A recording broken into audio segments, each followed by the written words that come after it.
कृष्ण हरे हरे हरे राम राम राम हरे हरे हरे कृष्ण कृष्ण कृष्ण हरे हरे हरे राम राम राम हरे हरे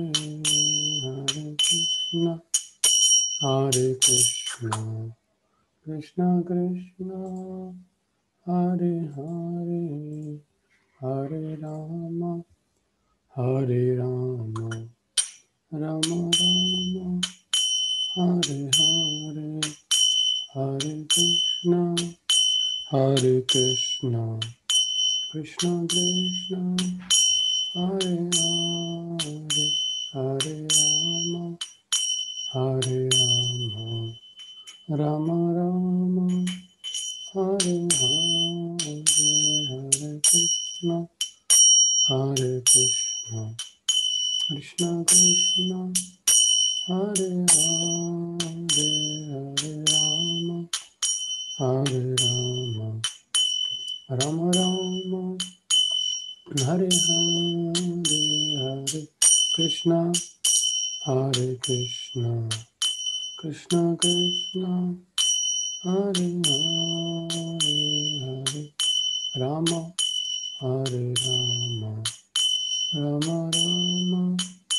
हरे हरे कृष्ण कृष्ण कृष्ण हरे हरे राम हरे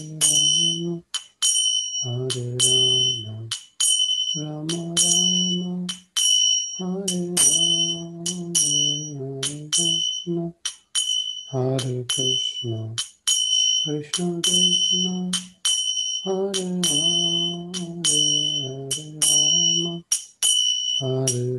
राम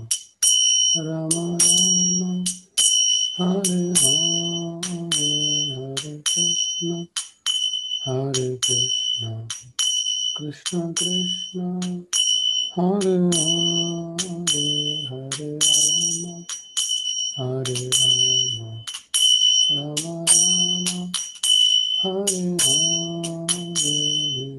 हरे कृष्ण कृष्ण कृष्ण हरे हरे राम राम राम हरे कृष्ण कृष्ण कृष्ण हरे हरे राम राम राम हरे कृष्ण हरे हरे राम राम राम हरे कृष्ण कृष्ण कृष्ण हरे राम राम राम हरे कृष्ण कृष्ण कृष्ण हरे राम राम राम हरे कृष्ण कृष्ण कृष्ण हरे राम राम राम हरे कृष्ण कृष्ण कृष्ण हरे राम राम राम हरे कृष्ण कृष्ण कृष्ण हरे राम राम राम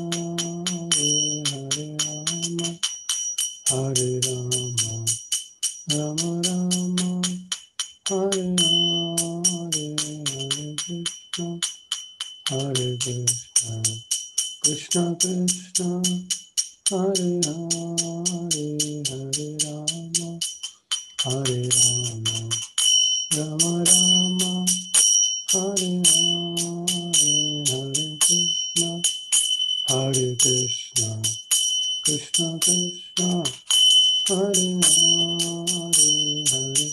राम राम राम हरे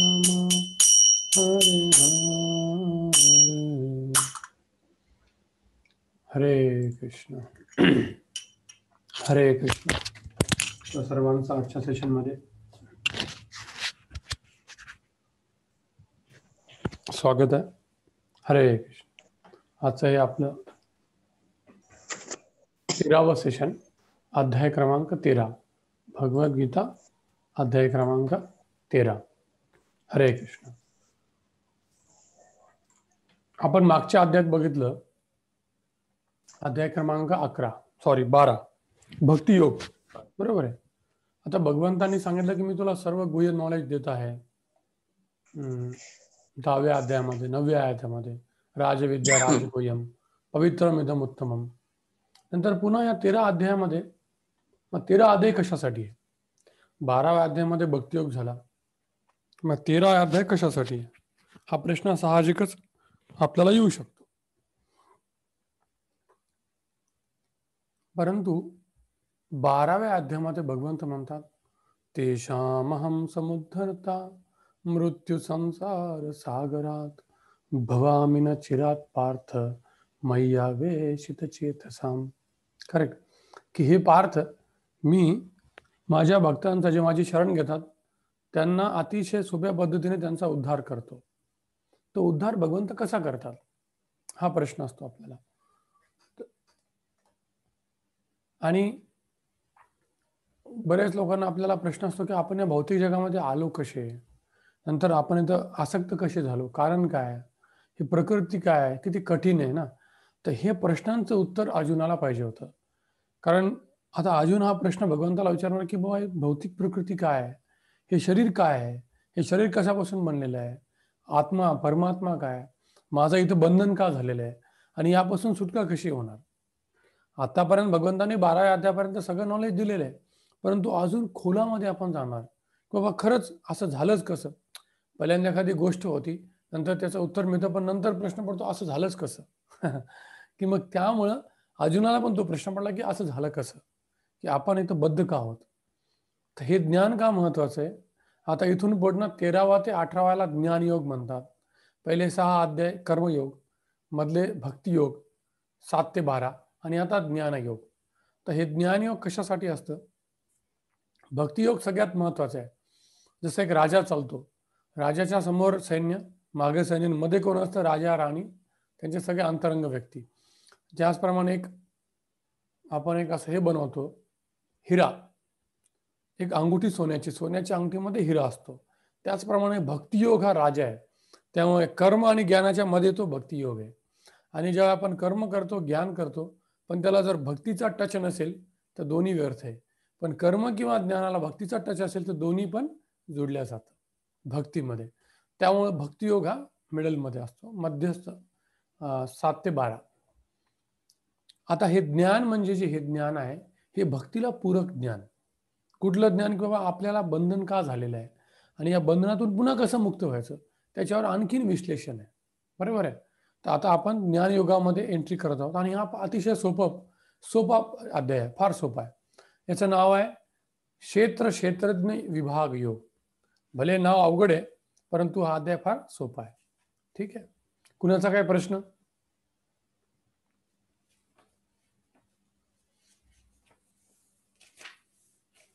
ठीक आहे प्रश्न नाही तर मग आपण पुढे जाऊया.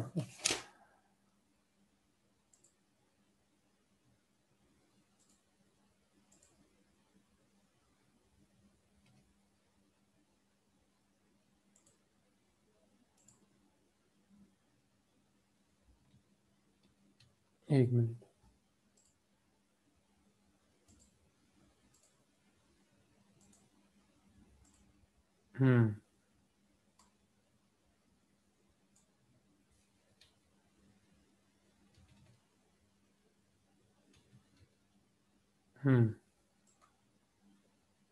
स्क्रीन दिसते ना.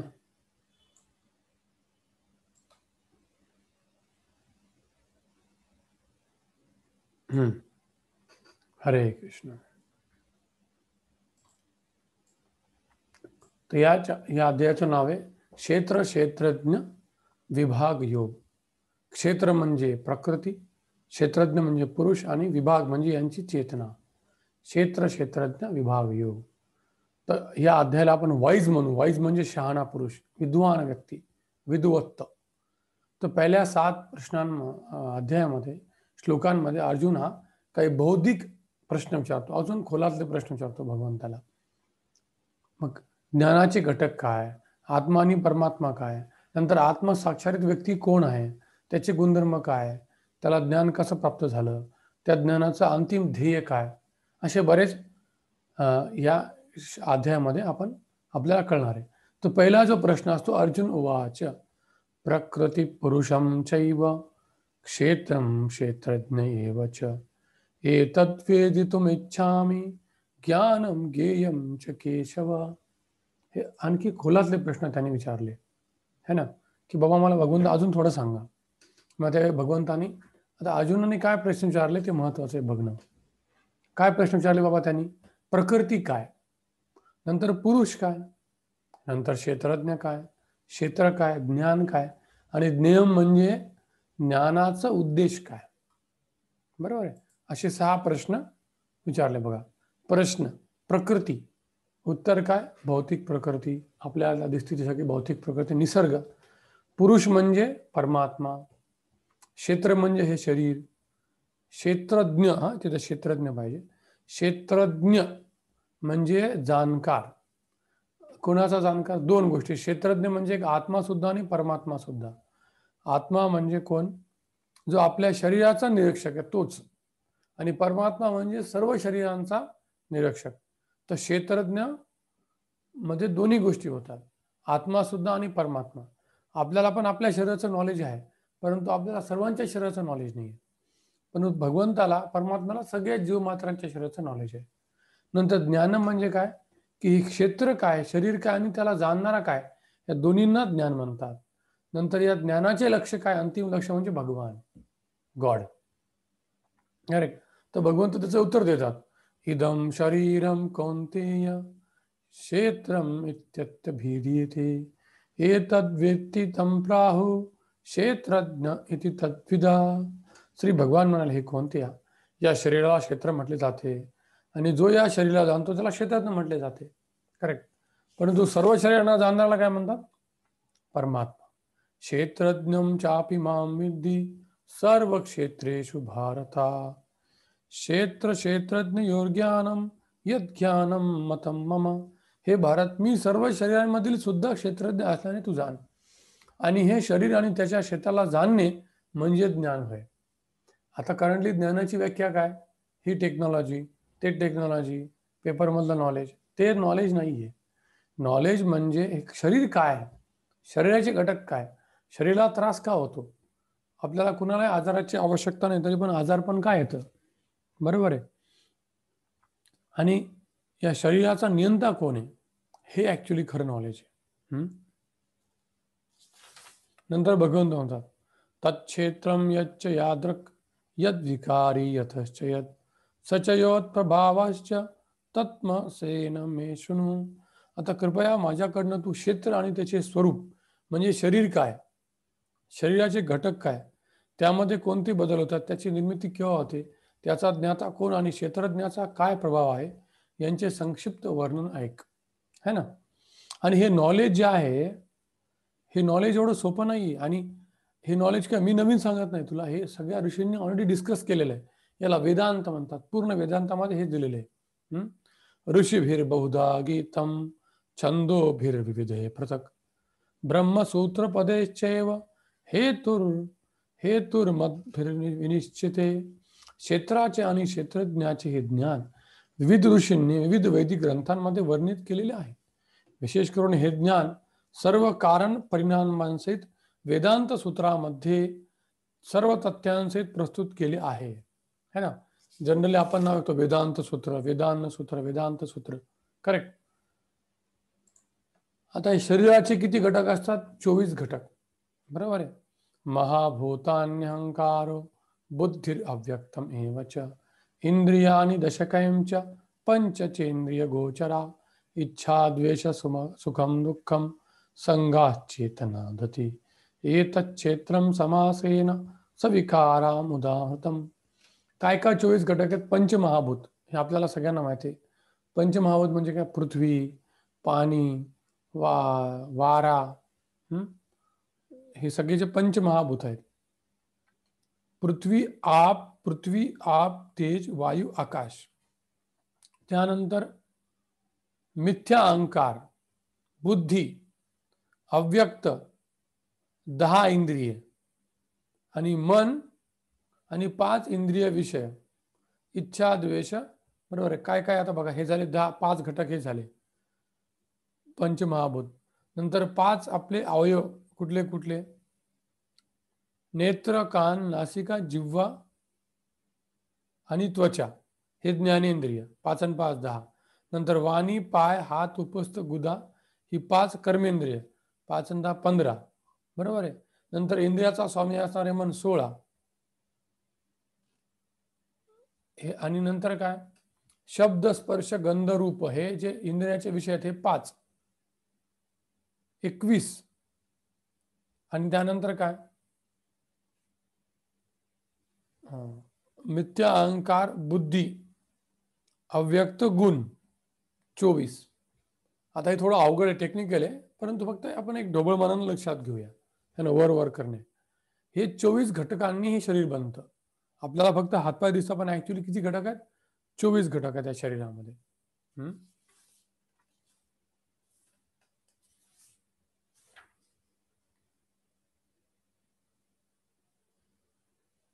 आता त्यानंतर भगवंत काय करतात की हे गुणधर्म काय ते सांगतात ऍक्च्युली. आता त्याबद्दल आपण बघूया की परमात्मा आणि आत्म्यामध्ये फरक काय. बरोबर आहे. बघा, आत्मा आणि परमात्म्यातला फरक काय की परमात्मा यांना सर्वांचं नॉलेज आहे. जसं आता माझ्या शरीरात काय चाललंय मला माहिती आहे, तुम्हाला माहिती नाही, परंतु परमात्म्याला प्रत्येक व्यक्तीच्या क्लासमध्ये बसलेल्या प्रत्येक व्यक्तीच्या हृदयामध्ये काय चालू आहे, शरीरात काय चालायचं, सर्वांचं नॉलेज कुणाला असतं? परमात्म्याला. बरोबर आहे. आणि परमात्मा अंतिम ईश्वर आणि नियंता आहे, त्याच्यावर कोणी नाही. आणि परमात्म्याचं कधी पतन नसतं होत. आणि आत्म्यापेक्षा तो सर्वदा श्रेष्ठ आहे, कारण सगळ्या आत्म्यांचा तो नियंता आणि मालक आहे. परंतु आत्मा हमेशा परमेश्वराचा ईश्वर आहे आणि तो सुप्रीम कंट्रोलर किंवा नियंता नसतो आणि त्याचं पतन होऊ शकतं. आणि तो कधी पण परमात्म्याशी कनिष्ठ असतो, म्हणजे त्यांचा भक्तदास असतो. आणि याला फक्त स्वतःच्या शरीराचं नॉलेज असतं, पण ते पण पूर्ण नसतं. आपल्याला पण माहित नाही की आपल्या शरीरात काय होतं. करेक्ट.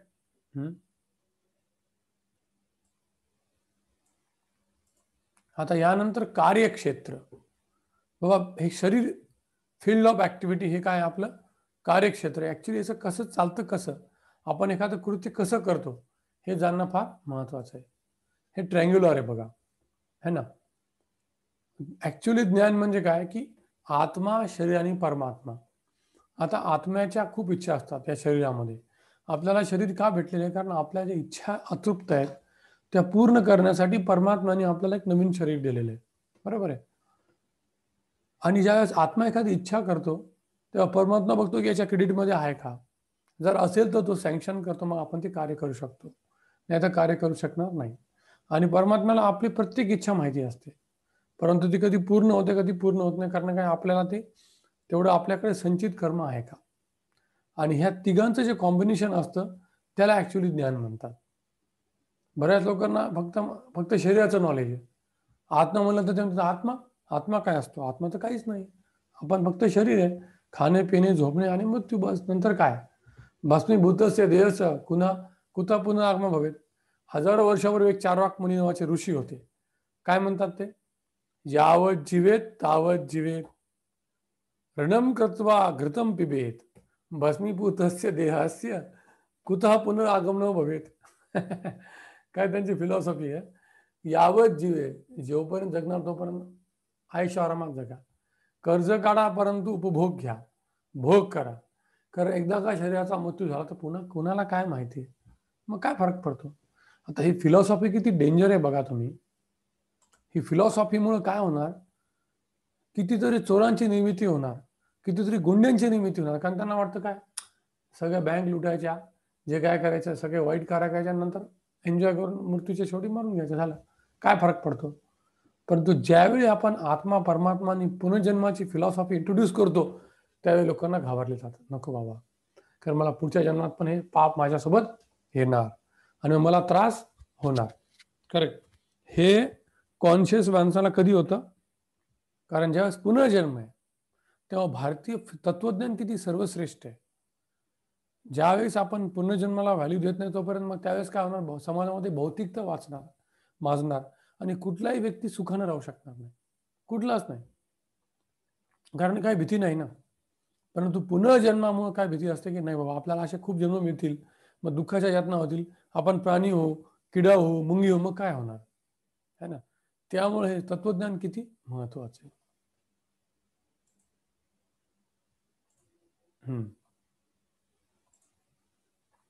आता आपण बघूया ज्ञानाचे घटक.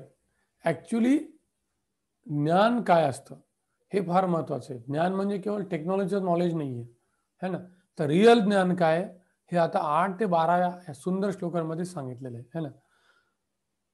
आत्मनित्वात्म अहिंसा, अहिंसा शांती आर्जवम, आचार्योपासनम शौचम, स्थैर्यम आत्मविनिग्रह, इंद्रियार्थेषु वैराग्यम, अनहंकार एव च, जन्म मृत्यु जरा व्याधि दुःख दोषानुदर्शनम, आसक्तिर अनभिज्ञा पुत्रदार गृहादिषु, नित्यं च समचित्तत्वम् इष्टानिष्टोपपत्तिषु, मयि चानन्ययोगेन भक्तिर्विचारिणी, विविक्तदेशे सेवित्वम् अरतिर्जनसंसदि, अध्यात्मज्ञाननित्यत्वं तत्त्वज्ञानार्थदर्शनम्, एतज्ज्ञानमिति प्रोक्तम् अज्ञानं यदतोऽन्यथा. हेच नॉलेज आहे, हेच ज्ञान आहे. बाकीचं सगळं काय अज्ञान. बाकीचं काय सगळं अज्ञान. काय काय ज्ञान आहे? नम्रता. पहिलं ज्ञान म्हणजे काय? नम्रता. विद्या विनयेन शोभते. जी काय तुमच्यात विद्या आहे, जर नम्रता नसेल तर ते ऍक्च्युली काय सगळं हे अज्ञान आहे. ते दुसरं काहीच नाही. काय? अज्ञान. पहिला ज्ञानाचा गुणधर्म आहे की ते नम्रता असते. ज्ञानामध्ये नम्रता, त्याच्याशिवाय ते ज्ञान नाहीये. निरहंकार, अहंकार नाही. अहिंसा, कुठल्याही जीवाची हिंसा करू नये. हिंसा म्हणजे फक्त मारणे येत नाही, फिजिकली मारणे नाहीये. हिंसा म्हणजे कुठल्याही व्यक्तीला आपण आत्मसाक्षात्कारापासून रोखू नये, ती पण एक हिंसा आहे. कारण आत्मसाक्षात्कार हे प्रत्येकाचा धर्म आहे. आणि जर आपण कुठल्याही व्यक्तीला आत्मसाक्षात्कार करण्यासाठी रोखलं तर ती हिंसा आहे. आणि मॉडर्न एज्युकेशन सिस्टम ही सगळ्यात मोठी हिंसा करतं, कारण ते मनुष्याला या धर्मापासून परावृत्त करतं. ऍक्च्युली मॉडर्न एज्युकेशनमध्ये जर गेलो आपण तर त्यात पहिल्यापासून तर शेवटपर्यंत फक्त हे शिकवले की आपण एक शरीर आहोत आणि भोग भोगणे, भगवान वगैरेचा काही संबंध नसतो. आणि आता तर पूर्ण जे अभ्यासक्रमामध्ये तर सगळं उलट टाकलेलं आहे. आमच्या वेळेस तरी काहीतरी होतं, पण आता तर सगळं एकदम उलट केलेलं आहे. सहनशीलता, सरळपणा, सिम्प्लिसिटी. सगळ्यात अवघड क्वालिटी कुठले? सिम्प्लिसिटी. म्हणजे कुणाला तरी आपल्याला इम्प्रेस करायचं आहे. अरे पण ते इम्प्रेस करून काय फायदा आहे का तुझा? स्वतःचा फायदा नाही, दुसऱ्याचा काय होणार आहे का? आणि प्रत्येकाला सरळता आवडते. कुणाला पण कॉम्प्लिकेटेड माणसासोबत मैत्री करायला आवडत नाही, कारण त्यांचा भरोसा नसतो. बाबाच्या हृदयामध्ये काय, चेहऱ्यावर काय, तोंडावर काय, बापरे बाप है ना. सगळे त्याच्यापासून दूर राहतात. आध्यात्मिक गुरुला शरण जाणे, पवित्रता, स्थैर्य, आत्मसंयम, इंद्रिय विषयांचा त्याग, मिथ्या अहंकार रहित, जन्म मृत्यू जरा व्याधी इत्यादींमधील दुःख दोष जाणणे. म्हणजे असं नाही की बस काय फरक पडत नाही, जन्मामध्ये पण दुःख आहे. कारण मातीच्या गर्भामध्ये जेव्हा तो व्यक्ती शिशु असा उलटा असतो तेव्हा तो भगवंतांना प्रार्थना करतो, कारण त्याला पोटामध्ये किडे, काही खारट खाल्लेलं, आम्ल खाल्लेलं, सगळे त्याला त्रास होतो. मध्ये खूप सगळे किडे त्रास करतात. मग तो भगवंताला प्रार्थना करतो की मला बाहेर काढा. हे आपल्याला माहिती नाही. आणि जसं बाहेर आलं ना तसं मी फक्त हरे कृष्ण कृष्ण कृष्ण हरे हरे, हरे राम राम राम हरे हरे, फक्त तुमचं नाव घेणार भगवंता. पण ज्या क्षणी जीव बाहेर येतो त्यावेळी मायादेवी त्याला पकडते आणि तो सगळं विसरतो. त्याला गर्भात किती दुःख झालं तो सगळं विसरून जातो. परंतु तरी पण भगवंत सोडत नाहीत. भगवंत भगवद्गीता पाठवतात. नंतर काय? इष्ट आणि अनिष्ट गोष्टींमध्ये समचित्त राहणे. म्हणजे दुःख असो का सुख असो, समचित्त. दुःखेशु अनुद्विग्न, सुखेशु, सुखामध्ये खूप खुश, सगळ्यांना लात मारणार मी खुश आहे, आणि दुःखामध्ये इतकं नाराज की बस सगळ्यांना नाराज करणार. तसं नकोय, समचित्त. माझी निरंतर आणि अनन्य भक्ती, एकांतवासात राहण्याची उत्कट इच्छा करणे. याचा अर्थ जंगलात जाणे नाहीये. एकांतवास म्हणजे काय? जरी आपण सगळ्या गर्दीमध्ये चाललो तरी पण आपलं आपलं चित्त आत्मसाक्षात्कारावर केंद्रित आहे, विषयांवर नाही. तो व्यक्ती काय? एकांत आहे. भले कोणी जंगलात आहे पण त्याचा फक्त इंद्रियावर त्याचं लक्ष आहे, इंद्रिय भोग कसा मिळेल, तो एकांत नाहीये. आणि जो अर्जुन युद्धामध्ये असून सुद्धा एकांत होता, कारण त्याचं लक्ष फक्त भगवंतावर केंद्रित होतं. जो कार्य करायचा तो फक्त भगवंताशी करू लागला. स्टार्टिंगला म्हणला की मला काय फायदा होणार नाही, कशाला युद्ध करू, सगळ्यांचा मृत्यू झाल्यानंतर मी राज्याचा उपयोग कसा घेणार, ते चुकीचं होतं. भगवंत म्हणले तू माझ्यासाठी युद्ध कर, धर्मासाठी युद्ध कर. त्यामुळे तो एकांतात होता ऍक्च्युली. सामान्य लोकांपासून अलग होणे, करेक्ट. सामान्य लोकांपासून अलग कसे होणे? आंतरिक अलग होणे. बाह्य दृष्ट्यात आपण अलग होऊ शकत नाही, समाजात आपल्याला राहावं लागणार आहे. आंतरिक अलग होणे, आत्मसाक्षात्कारच्या महत्वाचा विकास, स्वीकार करणे आणि परम सत्याचा तत्वज्ञानात शोध, हे सर्व ज्ञान आहे असे मी घोषित करतो. आणि या व्यतिरिक्त जे आहे ते सारे अज्ञान. आता आपल्याला समजतं ज्ञान काय ना अज्ञान काय. तर तुम्हाला हे पुन्हा हा भगवद्गीतेचा हे जे 4 श्लोक आहे तुम्ही कृपया पुन्हा वाचा.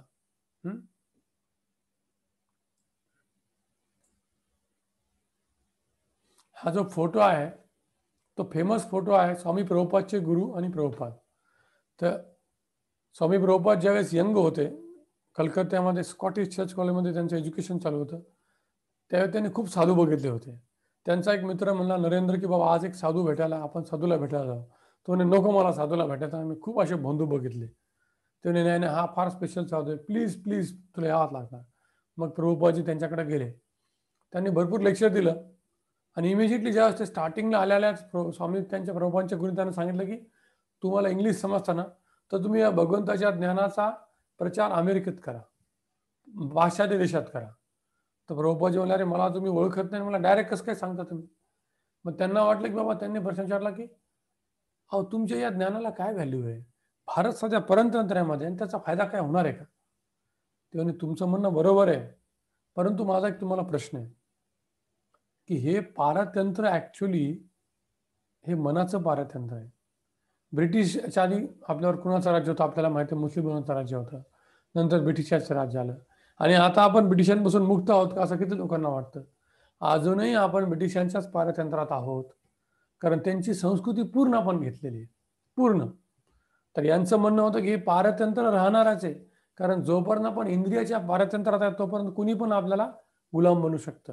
ज्यावेळी आपण या इंद्रियाच्या पारतंत्र्यापासून मुक्त होऊ तेव्हा आपल्याला कुणी गुलाम बनू शकणार नाही.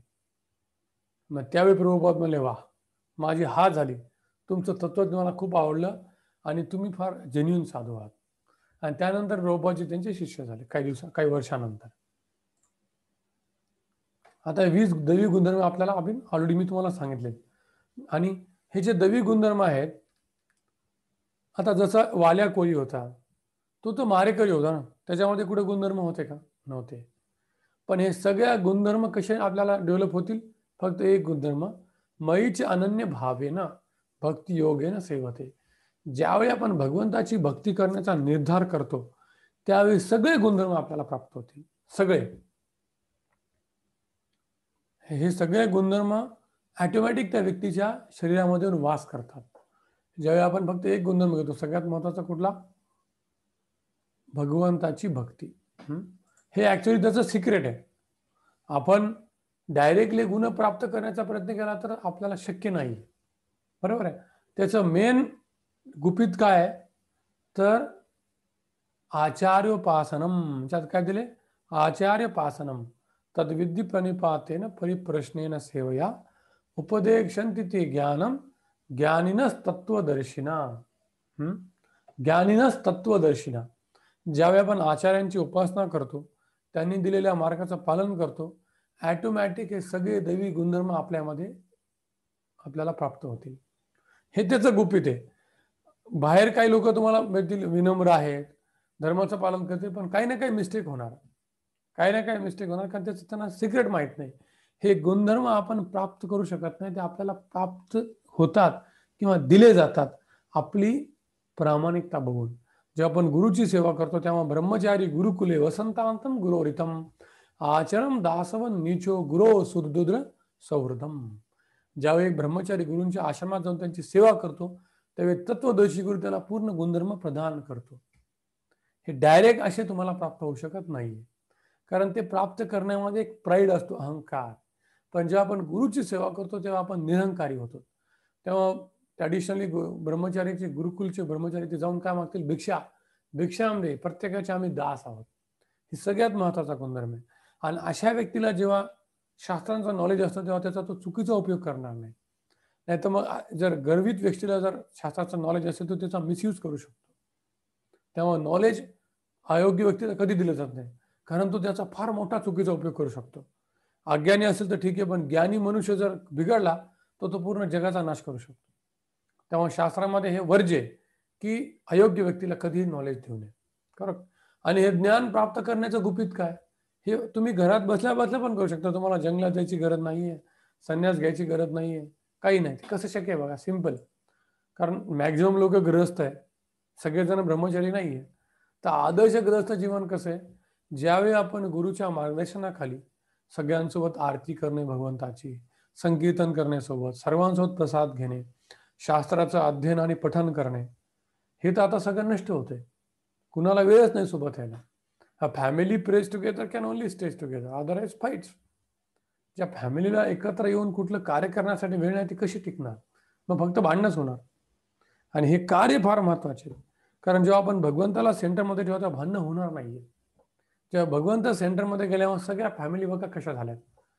लोकांना चांगली फॅमिली पाहिजे, रामराज्य पाहिजे, पण तुम्ही रामाला जर बाहेर काढला तर रामराज्य कसं होणार आहे? राम राज्यामध्ये राम महत्वाचा आहे. तुम्ही जर काम टाकला तर राज्य कसं होणार, राम राज्य नाही होणार. त्याचप्रमाणे फॅमिलीमध्ये जर देव सेंटरमध्ये नसेल तर भांडणंच भांडणं 100%. भावा भावात, बहिणी बहिणीत, पती पत्नी, सासू आणि सुनेमध्ये 100,000 ऑफ लोकांचा ग्रहस्थाश्रम सध्या फार विचित्र आहे. इतकं दुःखाचा सागर आहे ग्रहस्थाश्रम. कारण काय, गृहस्थ आश्रमाचा धर्म काय आहे, त्याचे कर्तव्य काय माहीत पाहिजे. विवाह या शब्दाचा अर्थ माहीत पाहिजे. मी तुम्हाला प्रश्न विचारतो, विवाह शब्दाचा अर्थ कुणाला माहिती, तुम्ही सांगा प्लीज. विवाह शब्दाचा अर्थ, इथं बऱ्याच लोकांचं लग्न झालेलं आहे ना, तर विवाह शब्दाचा अर्थ काय, ट्राय करू शकता तुम्ही.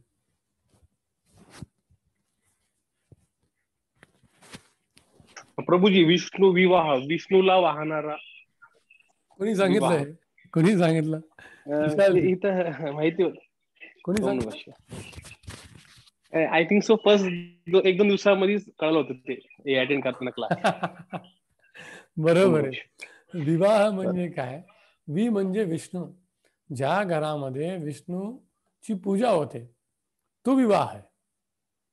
किंवा गृहस्थ आश्रम, ज्या ग्रहामध्ये भगवंताचा आणि भगवंताने आश्रय घेतलेला आहे तो गृहस्थ आश्रम आहे. जिथं भगवंतांनी आश्रय घेतला तर मग तिथं भांडणाने आश्रय घेतलेला आहे. कारस्थान, कूट कारस्थान, पॉलिटिक्स, डुप्लिसिटी, त्यांनी आश्रय घेतला आहे ना. हे माझं नॉलेज, माझ्या वडिलांनी मला ऑलरेडी सांगितलं की गृहस्थ आश्रम सध्या किती लोकांचा बिघडलेला आहे, कारण धर्माचं पालन आपल्याला होत नाहीये है ना. गृहस्थ धर्माचे नियम काय आहेत, त्यांचे कर्तव्य काय हे जाणणं फार महत्वाचं आहे. ते जाणण्याच्या आधी कोणी गृहस्थ आश्रमामध्ये एंट्री करू नये, आणि केली असेल तर ते जाणणं फार महत्वाचं आहे. सिंपल आहे. आपल्याला काही माहिती नसलं तर मी या जर 4 गोष्टी केल्या तर तुमचं गृहस्थ जीवन 100% आदर्श होणार. तुम्हाला निराश करायची गरज नाही. ज्या ठिकाणी तुम्ही आहात त्या ठिकाणी या 4 गोष्टी करा बस.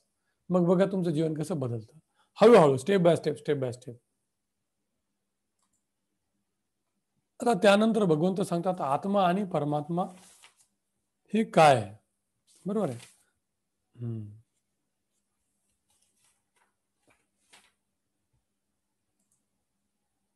आत्मा आणि परमात्मा, करेक्ट.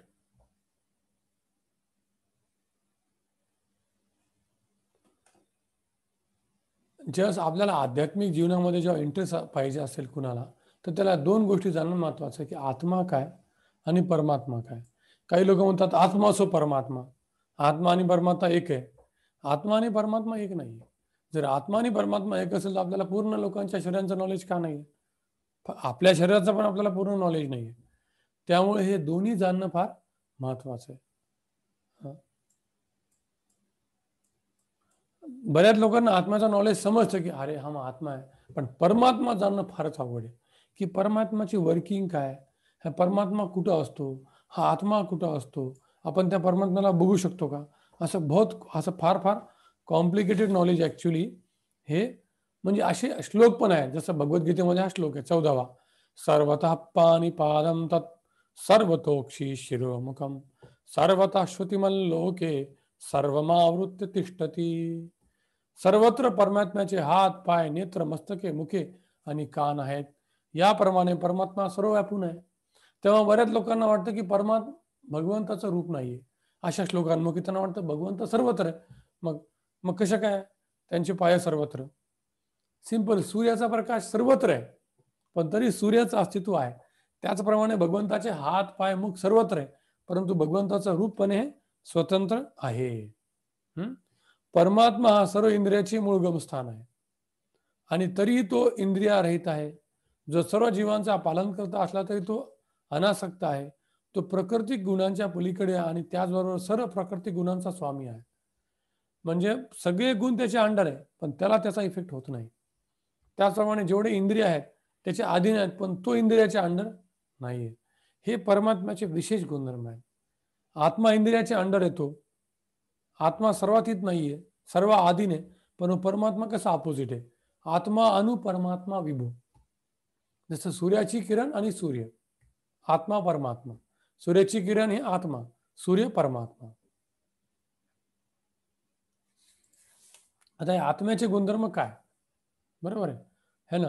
आता आत्म्याचे गुणधर्म बघूया आपण.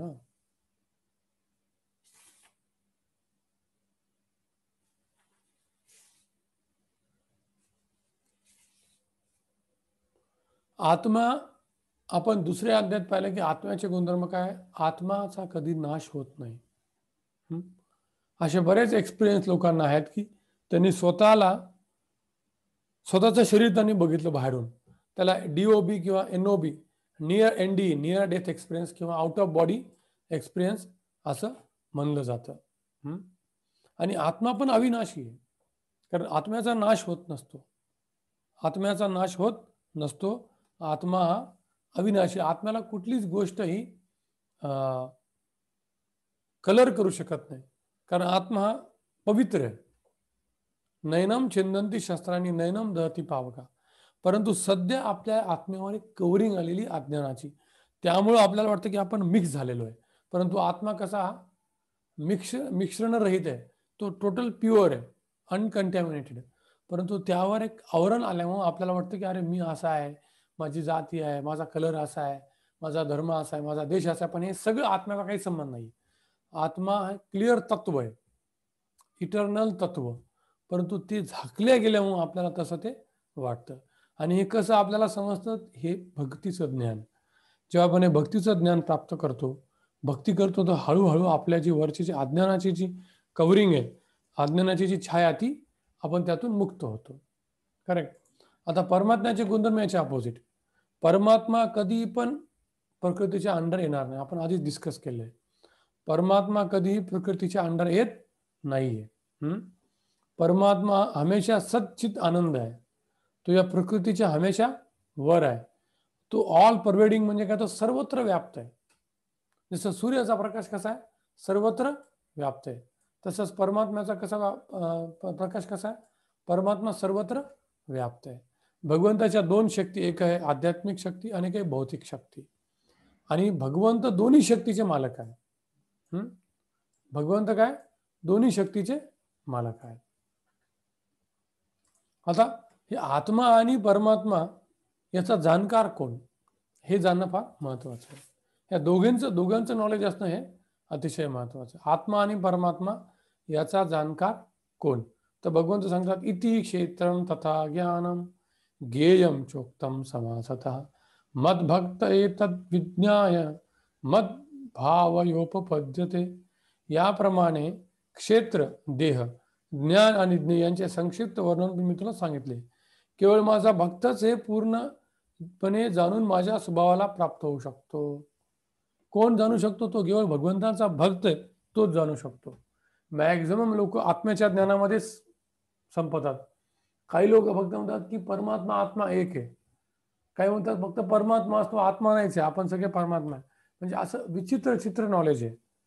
पण जेव्हा आपण भगवंताचे भक्त होतो, तेव्हा तेषाम सतत युक्तानाम भजताम प्रीतिपूर्वकम ददामी बुद्धी योगम तम येन मानुपयांति ते. भगवंत आपल्याला पूर्ण नॉलेज देण्याची अरेंजमेंट करतात. आवश्यक त्या गोष्टी आपल्याला देतात, ज्यामुळे आपल्याला पूर्ण नॉलेज आपल्या हृदयामध्ये स्फुरत होईल. अशा व्यक्तीला पाठवतील, असे पुस्तकं वाचायला देतील, असे संकल्पना देतील, असे दृष्टांत देतील की ज्याप्रमाणे आपल्याला पूर्ण नॉलेजाचा बोध होईल. तर आपल्याला हे नॉलेज किती महत्वाचं की मी कोण आहे, मी आत्मा आहे आणि मी परमात्म्याचा किंवा कृष्णाचा अंश आहे. आणि माझी सगळ्यात महत्वाचा धर्म काय की त्या परमात्म्याची किंवा भगवंताची सेवा करणे. तो भगवंत सर्वत्र व्याप्त आहे, सर्वांचा नियंता आहे आणि त्यावेळी तो व्यक्ती सगळ्यांचा जाणकार आहे. केवळ जाणून फायदा नाहीये. जसं हा व्यक्ती बघतो हा राजा आहे, परंतु हे ओरिसाचा जो राजा असतो तो नेहमी जगन्नाथच्या यात्रेमध्ये स्वतः झाडू मारतो. भले तो राजा आहे पण त्याला माहिती आहे की रिअल राजा कोण आहे, जगन्नाथ भगवान रिअल राजा. आपण सर्व त्यांचे सेवक आहोत. भले मी राजा आहे, दुसरे सेवक आहे, पण सगळेच कोण आहे, सेवक. तोच आपला नित्य धर्म आहे. आणि तेव्हा तोच व्यक्ती काय, परम जाणकार व्यक्ती तोच आहे जो या दोन्ही गोष्टीला जाणतो आहे ना.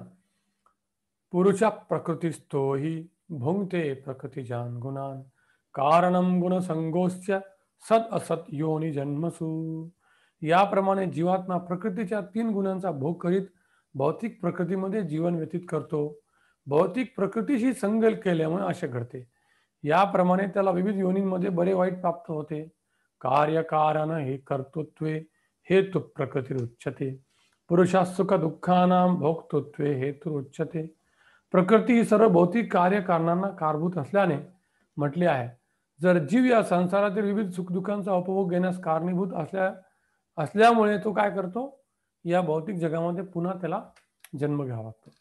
आपण स्टार्टिंगला डिस्कस केलं होतं की आपल्याला या भौतिक जगामध्ये आपण का अडकलो आहोत. त्याचं कारण हे आहे की आपण या प्रकृतीचा भोग करण्याचा प्रयत्न करतोय. आणि जोपर्यंत आपण या प्रकृतीचा भोग करण्याचा प्रयत्न करू, भले तो स्त्री आहे का पुरुष आहे, तोपर्यंत आपल्याला पुन्हा पुन्हा जन्म घ्यावा लागणार आणि आपण या भौतिक जगामध्ये बद्ध होणार. कारण प्रकृतीचा भोग केवळ परमात्मा किंवा ओरिजिनल पुरुष श्रीकृष्ण घेऊ शकतात. आपण पण प्रकृतीच आहोत, परंतु आपण पुरुष होण्याचा प्रयत्न करतोय, पुरुष. परंतु पुरुष फक्त परमात्मा श्रीकृष्ण भगवान एक पूर्ण पुरुष आहोत. तर आणि हे जोपर्यंत आपल्याला कळणार नाही की आपण भगवंताच्या सेवेमध्ये आनंद घेतला पाहिजे. कशामध्ये, जसं सिंपल आहे, हा एक मोबाईल आहे, या मोबाईलचं एक बटन जर खाली पडलं तर त्या बटनाचा काही व्हॅल्यू नाही, त्याची 1 रुपयाला काही किंमत नाही. जोपर्यंत तो या मोबाईलमध्ये आहे तोपर्यंत त्याला भरपूर व्हॅल्यू आहे. त्याचप्रमाणे आपण जर भगवंताच्या व्यतिरिक्त जाऊन भोग बघण्याची जर आपण काही प्रयत्न केला तर आपण कधी सुखी होणार नाही. जेव्हा आपण भगवंताशी कनेक्ट होऊ, भगवंताशी जोडू, भगवंताच्या सेवेमध्ये आनंद घेऊ, त्यावेळी आपण ऍक्च्युली परमानंद आहोत. जोपर्यंत बटन या मोबाईलमध्ये तोपर्यंत त्याला खूप व्हॅल्यू आहे. त्याचप्रमाणे ही जी आपली जी मेंटॅलिटी आहे, मानसिकता की मला भोग करायचा आहे, भोग, ती जोपर्यंत आपण भगवंताच्या सेवेत लावणार नाही तोपर्यंत आपण वारंवार काय होणार, सद असद योनी जन्मसू. सद योनी असद योनी, कधी मनुष्य, कधी प्राणी, कधी देवता, कधी दानव, कधी असुर, कधी भूत, कधी पिशाच.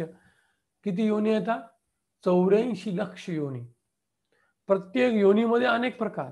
जसं मानव योनीमध्येच अनेक प्रकार, देवता, गंधर्व, किन्नर हे सगळे मानव योनीमध्ये. नंतर जलचरमध्ये हजारो योनी, भूचरमध्ये हजारो योनी, हवेमध्ये उडणाऱ्या प्राण्या पक्ष्यांमध्ये हजारो योनी. म्हणजे आणि एका योनीमध्ये करोडो जन्म आपल्याला घ्यावा लागतील. ब्रह्मांड भ्रमिते कोण भाग्यवान जीव, गुरु कृष्ण प्रसादे पाय भक्ती लता बीज. पूर्ण ब्रह्मांडामध्ये भटकल्यानंतर पण तो व्यक्ती काय फॉर्च्युनेट नाही किंवा सुदैवी नाही. पण तो ज्यावेळी एका योग्य आध्यात्मिक गुरुला भेटतो तो सगळ्यात सुदैवी व्यक्ती आहे. तो काय सगळ्यात सुदैवी व्यक्ती आहे. उपद्रष्टा अनुमंताच भर्ता भोक्ता महेश्वरा, परमात्मेपि चापयुक्तो देहेस्मिन् पुरुष परा. तरीही या शरीरामध्ये दुसरा एक दिव्य भोक्ता आहे. आपल्या शरीरात आत्मा सुद्धा आहे, म्हणजे आपण आणि परमात्मा. तो महेश्वर देखरेख करणारा व अनुमती देणारा आहे आणि तो परमात्मा म्हणून जाणला जातो. या शरीरामध्ये जो आपल्याला अनुमंत आहे, जो आपल्याला सँक्शन देतो कुठलं कार्य करायला, तो कोण आहे, तो आहे परमात्मा. आत्मा इच्छा करतो आणि परमात्मा तो पूर्ण करण्याची सँक्शन देतो. म्हणजे आपल्या जर संचितामध्ये असेल तर देतो. तर त्या व्यक्तीला काय जाणणार आपण, परमात्मा. बघा, कुठलंही कार्य आपण जेव्हा करतो, जे खोटं कार्य सपोज असेल, तर मधून एक आवाज येते, करू नको, करू नको, करू नको, हे चुकीचं आहे. तो परमात्म्याचा आवाज आहे. परंतु आपण तो नेहमी म्हणतो, काय होत नाही, काय होत नाही, आतापर्यंत काही झालं नाही, आता पुन्हा एकदा करू. तो आपला आवाज आहे. परंतु परमात्मा कधी पण सत्य सांगणार. किती जरी मोठा चोर असेल तर त्याला ते आवाज येतोच की करू नको, पण तरी पण आपण त्याला निग्लेक्ट करतो. तो परमात्मा आपल्याला नेहमी सदिशा सदुपयोग देत होतो, नेहमीच.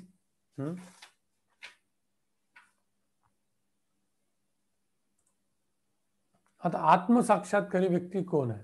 बरोबर आहे. आत्मसाक्षात्कारी अर्जुनाला हे जाणायचं की बाबा ऍक्च्युली खरा मनुष्य भोगता कोण आहे, एन्जॉयर कोण आहे, एन्जॉयड कोण आहे, हे भौतिक जगताची उत्पत्ती कोणी केली, याचा पर्पज काय, बरोबर आहे. ह्या सगळ्या प्रश्नाचं उत्तर आपण आताच बघितलं की आपण या भौतिक जगामध्ये भोग भोगण्यासाठी आलोय, पण आपण खरे भोग घेऊ शकत नाही. समजा आपल्याला एखाद्याला एन्जॉय करायचे फूड, या हॉटेलमध्ये जाऊ, पण आपण किती हॉटेलमध्ये एका दिवसात जाणार आणि किती दिवस ते आपण फूड खाणार, आपण नंतर बोर होतो. परंतु जगन्नाथ एका वेळी एका दिवसामध्ये 1000 आयटम खातात. जगन्नाथपुरीला त्यांना 10 वेळा भोग लागतो, एका वेळी 1000 आयटम. क्वांटिटी एवढी छोटी वाटी नाही. तिथले भोग कसे लागतात, मोठमोठे मडके. तिथला भोग मंडप म्हणजे आमचं जे मंदिर आहे तेवढं त्याच्यापेक्षा अर्धा त्याचा भोग मंडप आहे. एवढा भगवंताचा भोग मंडप आहे. आपण जरी तेवढा प्रसाद खाऊ शकणार नाही, एवढा भगवंत खातात, कारण आपण फार लिमिटेड आहोत. भगवंत हे अनलिमिटेड आहेत. कसे आहेत ते? अनलिमिटेड.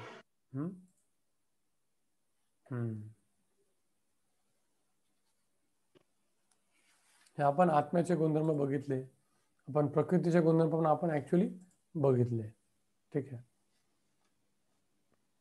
आता आपण परमात्म्याचे गुणधर्म बघू. बरोबर आहे.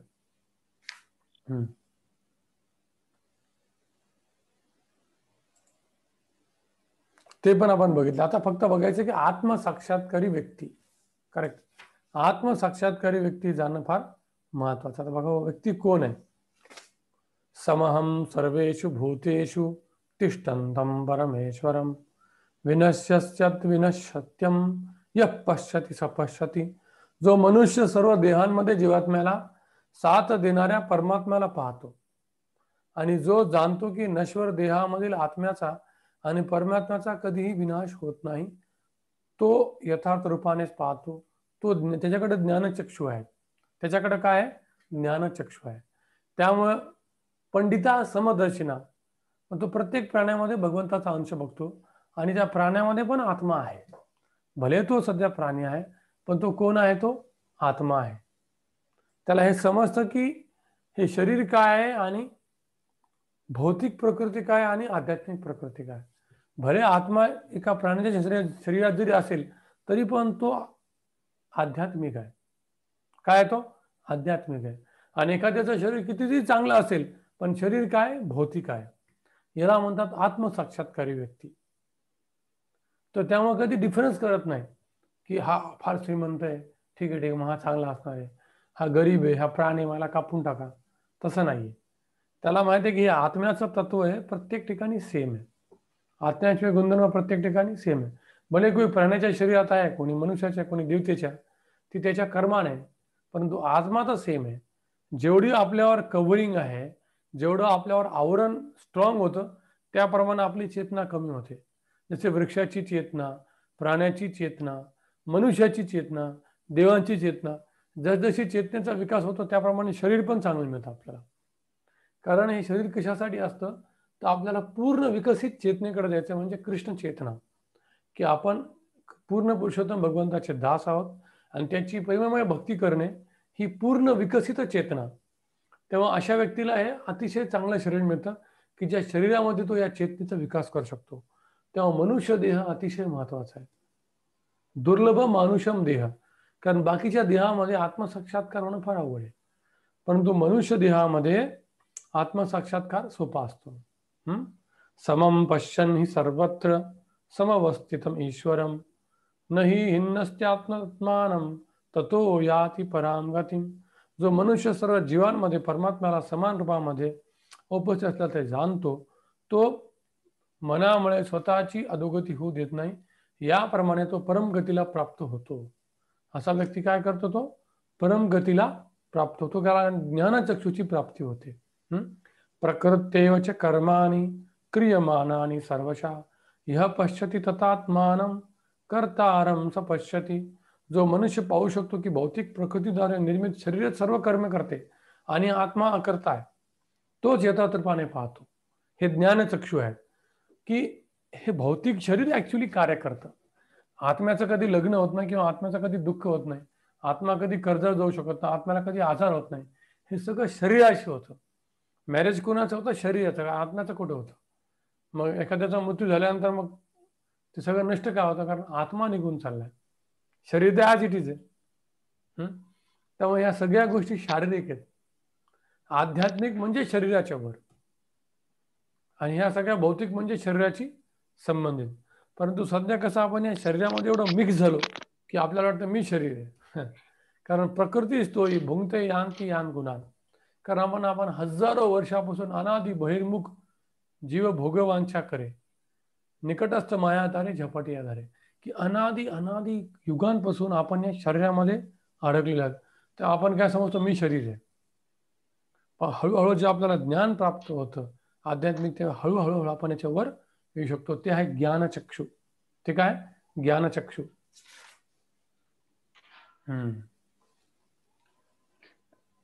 गुरुजी एक डाऊट होता, विचारू? हा, एक मिनिट. आपण नाही संपलं नंतर आपण सगळे डाऊटच घेऊ, कारण एकदा डाऊट चाललं तर संपणार नाही. अनादित्वं निर्गुणत्वात् परमात्मा अव्ययः शरीरस्थोपि कौन्तेय न करोति न लिप्यते. जे अनादित्वाच्या दृष्टीने युक्त आहेत ते पाहू शकतात की अव्ययी आत्मा हा दिव्य शाश्वत त्रिगुणातीत आहे.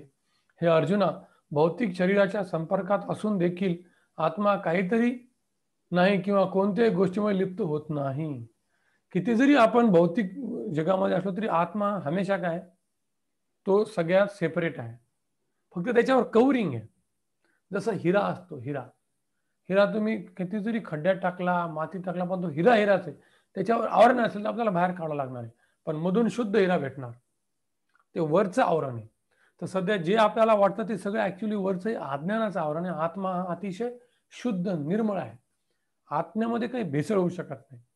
नैनम चिंदंती शस्त्रांनी नैनम दहती पावका न चेद क्लेद यंती आपो न शोषेती मारुता. दुसऱ्या अध्यायातला हा श्लोक आहे, आत्म्याचे गुणधर्म. त्यानंतर भगवंत म्हणतात, यथा सर्वगतम सौक्ष्म्यम आकाशम नोपलिप्यते सर्वत्रावस्थितो देहे तथा आत्मा नोपलिप्यते. आकाश सर्वव्यापी असूनही ते आपल्या सूक्ष्मतेमुळे कोणत्याही वस्तूने लिप्त होत नाही. बघा, आकाश सर्वत्र आहे, पण कुठली गोष्ट आकाशाला मिक्स करू शकत नाही. त्याचप्रमाणे ब्रह्मदृष्टीमध्ये स्थित झालेला आत्मा शरीराशी लिप्त होत नाही. ही गुड न्यूज आहे आपल्याला, है ना. यथा प्रकाशत्येक कृष्णम लोकमिमं रवी क्षेत्रम क्षेत्री तथा कृष्णम प्रकाशति भारता. हे भारता, ज्याप्रमाणे एकमेव सूर्य संपूर्ण विश्वाला प्रकाशित करतो, त्याचप्रमाणे शरीरात असणारा एकमेव जीव चेतनेद्वारे संपूर्ण शरीराला प्रकाश करतो. आता जर लोकांना जर प्रश्न विचारला की शरीरामध्ये आत्मा, मन कुठे आहे, बुद्धी कुठे, लोक बुद्धी इथं नाहीये. बुद्धी, मन हे सूक्ष्म इंद्रिय आहेत आणि आत्मा पण सूक्ष्म आहे आणि तो पूर्ण शरीरात व्याप्त आहे. कारण आपल्या बोटाला जर कोणी सुई लावली तर कारण ते चेतना तिथपण आहे. म्हणजे आत्म्याचा एक गुणधर्म काय? चेतना. ज्याप्रमाणे सूर्य हा पूर्ण ब्रह्मांडामध्ये व्याप्त झालेला आहे प्रकाशाद्वारे, त्याचप्रमाणे या शरीरामध्ये आत्मा पूर्णपणे व्याप्त झालेला आहे. तेव्हा आपण जरी आपलं नख जरी चुकलं, ब्लेड लागली तर तसं पहिलं तर नख हे निर्जीव आहे, पण कसं ते शरीराशी अटॅच आहे. तेव्हा आत्म्याला त्रास होतो, ऍक्च्युली आपल्याला त्रास होतो. क्षेत्र क्षेत्रज्ञ योरेवम अंतरम ज्ञान चक्षुषा भूत प्रकृती मोक्षम च ये विदुर्यांती ते परम. शेवटचा श्लोक हा. जे ज्ञानचक्षुचे क्षेत्र, जे ज्ञानचक्षुने क्षेत्र आणि क्षेत्रज्ञ यातील भेद बघतात, भौतिक प्रकृतीपासून मुक्त होण्याचे मार्ग जाणू शकतात आणि त्यांना परमात्म्याची प्राप्ती होते. बरोबर आहे. कन्क्लुजन मध्ये काय की आपण शरीर नसून आपण आत्मा आहोत. आपण हे भौतिक जगत एन्जॉय करण्याच्या प्रयत्नाने इथं आल्यामुळं आपण अनेक जन्मापासून या भौतिक जगामध्ये दुःख प्राप्त करत आहोत. बरोबर आहे. आपण हे शरीर नाही आहोत. आपण एक अविकारी अविनाशी आत्मा आहोत. आणि तसेच आपण अविकारी अविनाशी परमव्यापी सर्वव्यापी परमात्मा श्रीकृष्ण भगवंताचे नित्य सेवक आहोत. आपली जी भोग भोगण्याची जी प्रवृत्ती ती आपण चुकीच्या ठिकाणी लावलेली आहे. ती जर आपण पुन्हा भगवंताच्या चरणी लावली तर काय होणार, आपण पुन्हा आपल्या ज्या ज्ञानचक्षुला प्राप्त करू शकतो आणि आत्मज्ञानी होऊन जे आपल्याला जे वाटतं की मला त्रास होतोय त्या त्रासापासून मुक्त होणार आणि भगवंताची प्राप्ती आपल्याला होऊ शकते. यालाच म्हणतात क्षेत्र क्षेत्रज्ञ विभाग योग. म्हणजे शरीर वेगळं, आत्मा वेगळा, प्रकृती वेगळी, पुरुष काय, ज्ञान काय. ज्ञान काय हे जाणणे की आत्मा परमात्मा आणि शरीर तिन्ही वेगळे आहे. आत्मा परमात्माचा दास आहे आणि या सगळ्या ज्ञानाचा उद्देश काय, भगवान परमात्म्याची प्राथमिक, त्यालाच म्हणतात ज्ञेयम. जे अर्जुनाने 6 प्रश्न विचारले त्याचे उत्तर भगवंतांनी या पूर्ण या चॅप्टरमध्ये दिलेले आहे. बरोबर आहे. आता सगळ्यात महत्वाचे की हे ज्ञानचक्षु आपल्याला कसे भेटणार. तुम्हाला काही जरी नाही कळलं, मी आतापर्यंत जे सांगितलं तुम्ही म्हणले सर आम्हाला काहीच कळलं नाही, काहीच कळलं नाही. सिंपल आहे. तद्विधी प्रणिप्रातेन परिप्रश्नेन सेवया उपदेक्षन्ति ते ज्ञानम ज्ञानिनस्तत्व दर्शिता. एका आध्यात्मिक प्रगत गुरुची शरण घ्या, ते आपल्याला सर्व काही सांगतील. हे भक्तिसिद्धांत सरस्वतीचे स्वामी प्रभुपादचे गुरु होते. त्यांना भेटायला मदन मोहन मालवीय आले. तुम्हाला माहिती आहे, बनारस हिंदू युनिव्हर्सिटी स्थापना त्यांनी केली. आणि ते म्हणे मला काही प्रश्न आहेत. ते म्हणे ठीक आहे, प्रश्नाचे उत्तर देतो, तू पहिल्यांदा काम कर, किचनमध्ये जाऊन थोडं काम करून ये. ते गेले किचनमध्ये. ते म्हणे जातो नाही, पहिल्यांदा किचनमध्ये जाऊन माझ्या शिष्याला विचारते, तुला उत्तर देतील. तो शिष्य म्हणला, अरे बाबा मला एवढे भांडे घासायचे भगवंताच्या सेवेचे, तुम्हाला मदत कर, नंतर तुला सांगतो मी. 3 घंटे त्यांनी भांडे घासले भगवंताचे. मग नंतर आले ते म्हणे तुम्हाला प्रश्नाचे उत्तर भेटले का. हा, सगळ्या प्रश्नाचे उत्तर भेटले. नंतर ते निघून गेले. याचा अर्थ असा काय की प्रॅक्टिकल सेवा करणं फार महत्वाचं आहे. जेव्हा आपण भगवंताची प्रॅक्टिकल सेवा करतो त्यावेळेस काय होतं, जे आपल्यावरचं जे आवरण आहे अज्ञानाचं ते ऑटोमॅटिक निघून जातं. आणि जसं जसं अज्ञानाचं आवरण निघून जातं तसं तसं आपल्याला ज्ञानाचा बोध होतो. एकदाच आपल्याला सगळं ज्ञान प्राप्त होणार नाहीये. परंतु भक्ती मार्ग कसा मार्ग आहे, जेव्हा आपण भगवंताची भक्ती करतो, हरे कृष्ण कृष्ण कृष्ण हरे हरे, हरे राम राम राम हरे हरे, त्यावेळी काय होतं, हे जे आपल्या ज्या मनावर हृदयावर जो हजारो जन्मांचा जो लेप आहे अज्ञानाचा, जो थर आहे तो ताबडतोब निघून जातो. नष्टप्रायेषु भद्रेषु नित्यम भागवत सेवया भगवतीरुत्तम श्लोके भक्तिर्भवती नैष्टकी. नष्टप्रायेषु, जस भगवंताच्या कथेचं जर आपण श्रवण केलं तर हजारो हजारो जन्माचं काय नष्टप्राय अभद्र, सगळे अभद्र गुणधर्म सगळे नष्ट होतील आणि हळूहळू ज्ञानाचा प्रकाश आपल्या हृदयामध्ये येईल. हरे कृष्ण कृष्ण कृष्ण हरे हरे, हरे राम राम राम हरे हरे. आता प्रश्नोत्तर. गुरुजी, हम्म. हरे कृष्ण. गुरुजी, हरे कृष्ण. तुम्ही सांगितले की आपण जे क्रिया करतो ते शरीर करतो, आत्मा आतमध्ये असते. मग ते जे पण क्रिया करणार, म्हणजे समजा एक कसाई आहे तर ते मारतो आहे गायांना, तर ते संस्कार मारण्याचे त्याच्या आत्मावर नाही होणार का? होणार ना, आत्म्यावर होणार. तर आणि एखादा करुणा करतो, एखादा दया करतो, करुणा करतो, त्याचे संस्कार आत्मा असे, कारण की शरीरचीच प्रक्रिया आहे. हे सगळं शरीर हे आत्म्याचेच गुणधर्म आहेत. करुणा नंतर हे सगळे आत्म्याचे गुणधर्म आहेत. परंतु कार्य करणारा समजा हे शरीर आहे, शरीर कार्य करते. समजा एखाद्याने आपल्याला मारलेलं आहे, एखादी चापट मारली, तर आपल्याला हे कळायला पाहिजे की बाबा मी आत्मा आहे, तर मला तो मारू शकत नाही, माझ्या फक्त शरीराला धक्का लागलेला आहे. आणि तो काय तसं करतोय कारण तो भौतिक जे 3 गुण आहेत, जे प्रकृतीचे विकृत गुण आहेत, त्यांच्या अंडर आल्यामुळं तो असं चुकीचं कार्य करतो. परंतु त्याचा जो आत्मा तो पवित्र आहे, पण आधा तो काय झालाय, त्याच्यावर एक अज्ञानाचं आवरण झालेलं आहे. त्यामुळं साधू संत प्रत्येक व्यक्तीला प्रेम करतात आणि किती जरी चोर असला तरी पण त्यांना माहिती का एक निर्मळ आत्मा आहे, याचा कवर आपण काढून टाकू. त्यामुळं हे ज्ञान महत्वाचं. ठीक आहे. आत्माचे गुण कोणते? आपण आताच बघितलं की नैनम छिंदंती शस्त्राने, की आत्म्याला कधीच कोणी जाळू शकत नाही, त्याला ओलं करू शकत नाही, त्याला कोरडं करू शकत नाही, त्याला मिक्स करू शकत नाही. आत्मा आहे, निश्चल तत्व आहे, पण त्याच्यावर आवरण जमा होतं. जसं मोबाईल आहे किंवा एक हिरा घेतला आपण, हिरा, तर हिऱ्याला तुम्ही त्याच्यामध्ये काही टाकू शकत नाही, पण त्याच्यावर आवरण येऊ शकतं, मातीचं, पाण्याचं, नंतर कपड्याचं. मग जसं जसं आपण काढू तसं तसं आहे हिरा चमकणार. त्याचप्रमाणे आत्मा आहे. अच्छा, म्हणजे एखाद्या माणूस फार काय म्हणतात लोभी असणार, या एखादा माणूस फार वासना असणार, तर त्याचे ते आवरण असतो त्याच्या आत्मावर. बस, आत्म्याचं ते वरचं फक्त आवरण कमी, अज्ञानाचं आवरण. पण ते संस्कार आत्मावर होतात ना. ते हा, आत्म्यावर डीप जर संस्कार एक होतात. वस्तू आपण सतत सतत सतत करत गेलो तर त्याचे संस्कार आत्म्यावर होणार, आत्म्यावर होणार ते कॅरी 100%. फॉरवर्ड होणार. करेक्ट. मग भक्ती प्रोसेस त्याच्यासाठीच आहे ना. हे आपण शिकतो काय, की पहिल्यांदा तर आपल्याला कळालं की आत्म्यावर आवरण आहे, आपल्यावर आवरण नाही, आत्म्यावर आवरण. आपण ते काढू शकतो बाहेर. काही काही लोक म्हणतात की काय करावं, आम्ही कधी सुधारणार नाही, असं लोक म्हणतात. किती जरी भक्ती केली तर काय करणार, आम्ही कधी सुधारणार नाहीये, एवढे ते निराश असतात.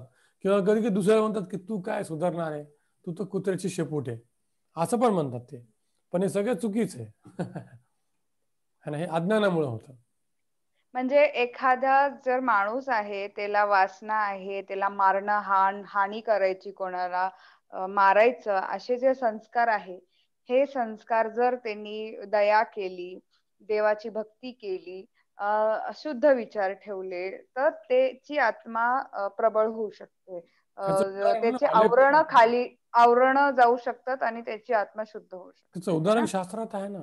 वाल्या कोयाने एवढ्या लोकांची हत्या केली होती, त्याच्या घरामध्ये हम्म. असे रांजण भरले होते रक्ताचे, हे सगळ्यांना माहिती आहे. हम्म. बरोबर आहे. परंतु नारद मुनी सारख्या साधून त्याच्यामध्ये पण काय बघितला, संत बघितला. आणि त्याचे पूर्ण आवरण त्यांनी फक्त कसे काढले, तेव्हा तू भगवंताचं नाव घे, रामाचं नाव. तेव्हा मी रामाचं नाव घेऊ शकत नाही, कारण मी फक्त लोकांना मारलेले, मारा मारा. ठीक आहे, मरा मरा कर बाबा, मरा मरा. तर मराचं झालं राम, आणि वाल्याचा झाला, वाल्या कोयाचा काय झाला, वाल्मिकी. वाल्मिकी ऋषी. मग बघा किती वाईट अवस्थेमधून तो किती ग्रेट. वाल्मिकी ऋषीचं नाव जोपर्यंत हे भौतिक विश्व आहे तोपर्यंत त्यांचं नाव आहे, कारण रामायण तोपर्यंत राहणार आहे. म्हणजे तुमचं म्हणणं असं आहे, मला हे कळालं की आपली आत्मा पवित्र आहे, शुद्ध आहे, अविनाशी आहे, पण त्याच्यावर फक्त हे सगळे आवरण लागलेले, लोभ, बरोबर. मद, मान, माया, मत्सर, बरोबर. म्हणजे राग, द्वेष, और हे काम, क्रोध.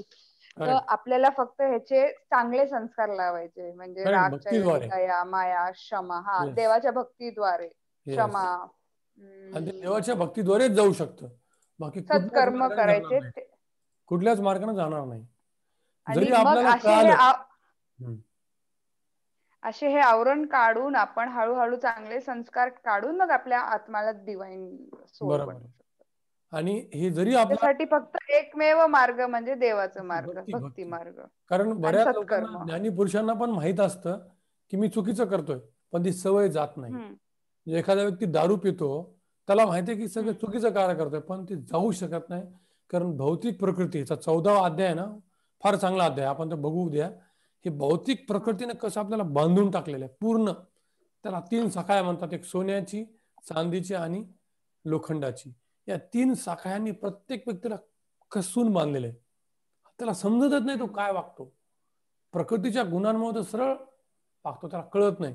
हे प्रकृतीचे गुण इतके पॉवरफुल आहेत, त्यामुळे मोठमोठे लोक सुद्धा चुका करतात, कारण ते कारण की प्रकृतीचे. आता समाजात असंच दिसतो ना की जे चुकीचं करतो त्याचं सगळं चांगलं होतं आणि जे नीट न्यायपूर्वक वागतो त्याचं वाईट होतंय, तसं असं नसतं दिसून ते. येतं. तर आपल्याला मग हे माणसाला असं ते वाटतं वाईट काय, ते इझी लाईफ आहे. नाही वाईट काय आणि चांगलं काय याची डेफिनेशन महत्वाची आहे. वाईट कृत्य करून पण आपल्याला वाटतं मी चांगलं करतो, हे सगळ्यात मोठं वाईट आहे, हे सगळ्यात मोठं अज्ञान आहे. त्याला हे माहित नाही की मी खाली खाली खाली खाली नरकात चाललोय. ज्या व्यक्तीला कळतं की अरे मी चूक करतोय, ते ऍक्च्युअली ज्ञानी आहे. ज्या व्यक्तीला वाटतं मी काय चूक करतोय, हा मी सगळं जस्टिफाय, तो घोर नरकात चाललाय. तो कशात चाललाय, घोर नरकात, त्याला माहिती नाहीये. बरोबर आहे. पण सध्या ते नरक स्वर्ग काय नाही पाहतात, प्रॅक्टिकल येतं, या जन्माचं पहा म्हणे, मागचं पुढचं या नाही, सरळ जन्मामध्ये असं आपल्याला, बोलतात. मी तुम्हाला याच्या आधी एक्झाम्पल दिलं होतं त्या मनुष्याचं. करोनामध्ये सगळी फॅमिली गेलेली. आता तुम्हाला एक्झाम्पल माहिती नाही म्हणून तुम्हाला कळणार नाही, आपल्याला कळत नाही ते. जे आपल्या समोर धक्का बसतो ते आपल्याला कळतं ते. आणि असे कितीतरी एक्झाम्पल शास्त्रात आहेत की लोक म्हणतात ना, अरे काय मला फरक पडत नाही. सिंपल टायटॅनिक नावाचं जहाज त्यांनी निर्माण केलं. तिथं काय लिहिलं की टायटॅनिकला देव पण बुडू शकत नाही. त्या टायटॅनिकवर सगळे श्रीमंत लोक, सगळे श्रीमंत, आणि त्यांनी एकही छोटे छोटे बोट ठेवलेले, म्हणे कधीच हे जहाज बुडणारच नाही, देव पण बुडू शकत नाही. आणि पहिल्याच सगळं जहाज बुडवलं, सगळे श्रीमंत लोक समुद्रात. परंतु प्रॉब्लेम काय होतो की आपल्याला मायाचा पडदा एवढा स्ट्रॉंग आहे की आपल्याला वाटतं काय फरक, काय माझ्याशी होणार नाही. जेव्हा युधिष्ठिराला प्रश्न विचारला की सगळ्यात आश्चर्य गोष्ट कुठली आहे यक्षांनी, तर युधिष्ठिर म्हणले अवनी अवनी भूतानी गच्छन्ति यमालयम स्थावरम शेष इच्छन्ति किम आश्चर्य अथ कथम. की आपल्या समोर लोकांचं अधपतन होतंय, त्यांचा मृत्यू होतो, परंतु आपल्याला वाटतं की मला काही होणार नाही. हे सगळ्यात मोठं मोहमाया आहे, हे सगळ्यात मोठं आश्चर्य आहे. ठीक आहे. अजून दोघांनी हात वर केलेला आहे. कोणी हात वर केला होता? हरे कृष्ण प्रभू. हा, यस यस, हरे कृष्ण. परमात्मा म्हणजे श्रीकृष्ण आणि आपण त्यांचे अंश आहेत, आत्मा. बरोबर. आपलं मेन ध्येय आहे भक्ती करून परमात्मा गोलोक किंवा वृंदावन जाणे.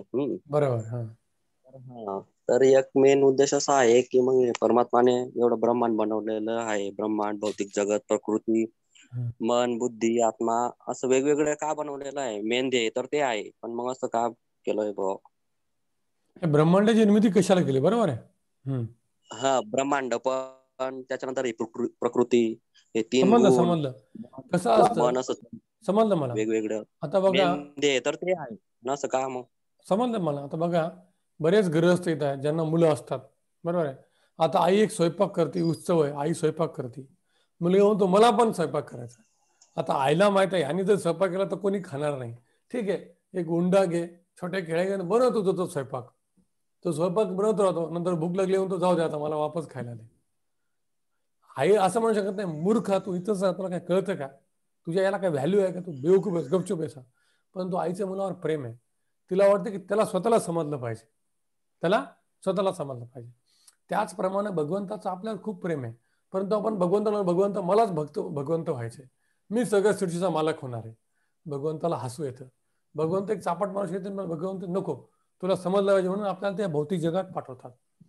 आणि या भौतिक जगाची निर्मिती अशासाठी केली की प्रत्येक व्यक्ती स्वतःला भगवंतच समजतो. प्रत्येक व्यक्ती, स्त्री पुरुष पण काय समजतो, स्वतःला भगवंत समजतो ऍक्च्युली. आणि त्या भौतिक जगाची निर्मिती त्याच्यासाठी केलेली आहे की बाबा तुम्हाला वाटावं मी भगवान आहे. परंतु काही दिवसांना भगवंत शास्त्र पण पाठवतात, ते स्वतः पण येतात, त्यांच्या भक्तांना पण पाठवतात की बाबा हे तुमचं जगत नाही, आजची जगत माझ्याकडे, तुम्ही तो भोग बघण्यासाठी आलात आणि वापस चला. तर ह्या सगळ्या विश्वाची निर्मिती भगवंतानं आपल्यासाठी केलेली आहे. जसं एक रुग्ण असतो, रुग्णांसाठी गव्हर्नमेंटनं मोठमोठे हॉस्पिटल का बनवले, कारण त्यांना माहिती आहे की काही लोक व्यसनाधीन होणार आहे. जरी आपल्याला माहिती आहे सिगरेट इज इंजुरियस, तरी पण त्यांना कळणार नाहीये. ठीक आहे, तरी गव्हर्नमेंटची त्यांना हे प्रेम आहे, एकदा तुम्ही ऑपरेशन करा, नंतर समजलं ना पुन्हा नका येऊ. समजलं ना. नाही तर गव्हर्नमेंट म्हणले आम्ही सगळ्यांना सांगितले सिगरेट इंजुरियस आहे, दारू इंजुरियस आहे, कोणी घ्यायचं नाही, हॉस्पिटलची गरज नाही, लोकांचा मृत्यू होणार. हे गव्हर्नमेंटला माहिती आहे, तरी लोकांना काही ऐकत नाही. त्यांना एक्सपिरियन्सच पाहिजे. काही लोक फक्त ऐकूनच सावधान, जसं रामदास स्वामी सावधान ऐकवले ते लग्नातून पळून गेले. पण काही लोकांना एक्सपिरियन्स पाहिजे. ठीक आहे, घ्या एक्सपिरियन्स, है ना. ठीक आहे विशालजी. ओके, ठीक आहे सर. हरे कृष्ण. हरे कृष्ण गुरुजी. प्रभूजी तुम्ही म्हटले होते की गृहस्थ आश्रमसाठी 4 गोष्टी महत्वाच्या आहेत, त्या कुठल्या, त्या बोललेच नाही. आपण दाखवले होता ना की सगळ्यांनी दररोज सोबत कीर्तन करणे, कोणी काही किती तुमचा शेड्यूल असू द्या, सगळ्यांनी कीर्तन करणं फार महत्वाचं आहे. नंतर प्रसाद सोबत घेणे, ऍटलीस्ट सकाळचा किंवा संध्याकाळचा किंवा दुपारचा भगवत प्रसाद. नंतर सोबत 10 मिनिटे श्रवण करणे, अभ्यास करणे. ह्या जर तुम्ही जेवढ्या गोष्टी केल्या तर ऑटोमॅटिक तुमच्या फॅमिलीत किती जरी भांडणं असेल तर ठीक होणार. कारण भगवंत बाइंडिंग फॅक्टर आहे. कृष्ण सगळ्यांना एकत्र करतो. हे मिरॅकल आहे, मिरॅकल. जसे इस्कॉन मंदिरामध्ये माझ्या इथं सध्या आम्ही 200 ब्रह्मचारी राहतो. कोणी साऊथ इंडियन, कोणी नॉर्थ इंडियन, कोणी हायली टॅलेंटेड, कोणी अंगठा बहादर, कोणी मिलेनियर, कोणी रिक्षावाला, कोणी रागीट, कोणी शांत, कोणी फास्ट, कोणी स्लो. कस काय राहतो आम्ही? कारण कृष्ण मध्ये. इस्कॉन सोसायटीमध्ये पण south Indian, north Indian, American, African, कशामुळं? कृष्ण सेंटरमध्ये. ठीक आहे प्रभूजी? ओके प्रभूजी. प्रभूजी आणि अजून एक क्वेश्चन होता. तुम्ही जे बोलले होते की एकांत म्हणजे सगळ्यांबरोबर राहून सुद्धा ते आत्मा साक्षात्कार होणे, किंवा ते काय बोलले तुम्ही एकांताबद्दल बोलले? एकांत शब्दाचा अर्थ काय आहे? हा, निशा सर्व भूतानां तस्यां जाग्रमी संयमी, की जो विद्वान ज्ञानी पुरुष असतो त्यांना सगळ्यांची रात्र म्हणजे दिवस, आणि त्याचा दिवस म्हणजे सगळ्यांची रात्र. जो जरी गर्दीमध्ये जरी गेला तर तो त्याच्या गोलवर फिक्स असतो. जसं हनुमान आहे. हनुमान बालब्रह्मचारी आहे, परंतु सीतेचा शोध घेण्यासाठी तो रावणाच्या अंतःपुरात गेला. तिथे सगळ्या राण्या अशा अस्ताव्यस्त झोपल्या, कपडे खराब, पण त्याला काही फरक पडला नाही. तो फक्त काय बघतो? सीता, सीता, सीता, सीता. तर त्या एवढ्या डिफिकल्ट सिच्युएशन मध्ये पण त्याला काही फरक पडला नाही, कारण त्याचं गोल फिक्स होतं. तरी तो एकांतच, त्याचं एकांतच ध्येय होतं, व्यवसायात्मिक बुद्धी. त्याचप्रमाणे भक्ताचं ध्येय असतं. ही गोष्ट मला भगवंताच्या सेवेमध्ये उपयोगी का? नाही. ही आहे का? नाही. हे माझं कर्तव्य आहे का? नाही. भले त्याच्यासमोर विषय सुख आला तरी पण भगवंताच्या ज्ञानामुळं, भगवंताच्या सेवेमध्ये त्याला तो नाकारू शकतो. तो व्यक्ती एकांत आहे. एकांत नाही जो जंगलामध्ये राहतो. जंगलामध्ये जाऊन सुद्धा आपण इंद्रिय भोग करू शकतो मनामध्ये. फायदा काय? म्हणजे भगवंताची सेवा आपण घेतो, त्या सेवेमुळे आपण वाचू शकतो. सेवेचं ध्येय मोठं असतं. ठीक आहे. थँक्यू. एक मिनिट, हा बघा दोघांनी हातवर केलाय, संतोषजी आणि जयाजी. तुम्ही विचारा प्रश्न, कारण त्यांनी हातवर केला, त्यांना चान्स देणं महत्वाचं आहे. हरे कृष्णा प्रभू. हा विचारा. दंडवत प्रणाम. येस प्रभूजी, आता बरेच एखादे वैष्णव जे असतात त्याच्याबद्दल आपल्याला कधी कधी माहिती नसते, किंवा आपण दुसऱ्या ठिकाणी बिझी असतो, आणि मग माइंडमध्ये जर आपण त्यांना जर असं रेस्पेक्ट नाही दिला तर तो अपराध होतो का? म्हणजे आपण जीवेवर नाही आणलं, पण जस्ट आपल्या मनामध्ये आपण इग्नोर केलं एखाद्या वेळेस किंवा असं, बरोबर आहे, अपराध होतो का प्रभू? तो अपराध असतो, पण त्याचं सोल्युशन पण आहे. मनामध्ये ग्लोरीफाय करा, मनामध्ये त्यांची गुणगान करा, कारण तो कधी पण मनामधलं तोंडामध्ये काही वेळ लागत नाही. ठीक आहे. मनातलं तोंडामध्ये कधी पण येऊ शकतं. कुणाच तरी माईक वाढ. तेव्हा आपण काय केलं पाहिजे? मनामध्ये महिमा, त्याचा महिमा करा. ओके ओके ठीक आहे. ओके, कळालं प्रभूजी. प्रभूजी, पण कलियुगामध्ये मन जे आहे ना, आपण जर थिंकिंग विलिंग फिलिंग मध्ये जर आपण आणलं नाही तर ते ओके आहे असं म्हणतात ना, म्हणजे की आपण कृतीमध्ये नाही आणलं, कारण कलियुगामध्ये मनाचाच मेन प्रॉब्लेम आहे. बरोबर आहे ना, पण मी काय म्हणलं, तुम्ही मनातून कृतीमध्ये यायला काही वेळ लागत नाही. जेवढं तुम्ही कॉन्टेम्प्लेशन करता ते वापस पुन्हा येईल. चालेल चालेल. थँक्यू प्रभू. हा थँक्यू. ठीक आहे. जयाजींचा प्रश्न आहे, त्यांनी हातवर केला. हरे कृष्णा प्रभूजी, दंडवत प्रणाम. हा हरे कृष्ण. हा प्रभूजी, भगवंत गीतेमध्ये असं म्हणतात की मी कुणाचा द्वेष करत नाही, ना कोणावर ईर्ष्या करत नाही. मेरा कोई प्रिय नहीं, मेरा कोई अप्रिय नहीं. बरोबर. तर प्रभूजी, भगवान मेरा कोई प्रिय नाही, मग भगवंत आपल्यावर प्रेम नाही करत? नाही, भगवंत प्रिय करणे म्हणजे तसं नाही की भगवंताची भक्ती कोणी पण करू शकतं. समजा आता तुम्ही भगवंताची भक्ती करता, तुम्ही भगवंताला प्रिय आहे, आणि एखादा चोर आहे, याचा अर्थ असा नाही की चोर भगवंताला अप्रिय आहे. तो पण भगवंताची करून त्यांना पण अप्रिय होऊ शकतो. कुठलाही व्यक्ती भगवंताला प्रिय होऊ शकतो. भगवंत असं म्हणत नाही की हा तुच्छ आहे, हा शूद्र आहे, हा क्षत्रिय आहे, हा काळा आहे, तो मला प्रिय नाही. भगवंताची प्रियता कोणी पण प्राप्त करू शकतं. त्यामध्ये भगवंत कधी भेदभाव करत, समदर्शी आहेत. त्यांची भक्ती करण्याचा प्रत्येकाचा अधिकार त्यांनी प्रत्येकाला दिलेला आहे. आणि कधी पण तुम्ही आजही डिसाईड करू शकता, उद्या करू शकता, 100 वर्षांना पण मला भक्ती करायची भगवंत, ठीक आहे. असं नाही की तू काल माझी भक्ती नाही केलं ना, आता जीवनभर कधीच नाही. म्हणजे एखादा व्यक्ती म्हणतो ना, तू मला नमस्कार केला ना, आता माझं तुझं नातं तुटलं, तसं भगवंत कधीच करत नाही. कधी पण ते वेलकम करतात. प्रभूजी, या जन्मामध्ये आपली भक्ती 30% झाली. प्रभुपादांनी 50चं उदाहरण दिलंय. 50 झाली तर 51 पासून स्टार्ट होते. समजा कमी झाली, 30 झाली, तर त्याच्या पुढे पुढच्या जन्मी त्याच्या पुढे स्टार्ट होते. बरोबर आहे. 1% झाली तर दुसऱ्यानंतर 2%. कारण भगवंताचं बँक अकाउंट हे अमर आहे. भगवंताचं एक नाव घेतलं हरे कृष्ण, त्याचा कधी मृत्यू होऊ शकत नाही, कारण कृष्णाचा मृत्यू होणार नाही आणि त्यांच्या नावाचा मृत्यू होणार नाही. आणि आत्म्याचं पण होणार नाही. त्या आत्म्यासोबत कॉन्स्टंट जाणार आहे.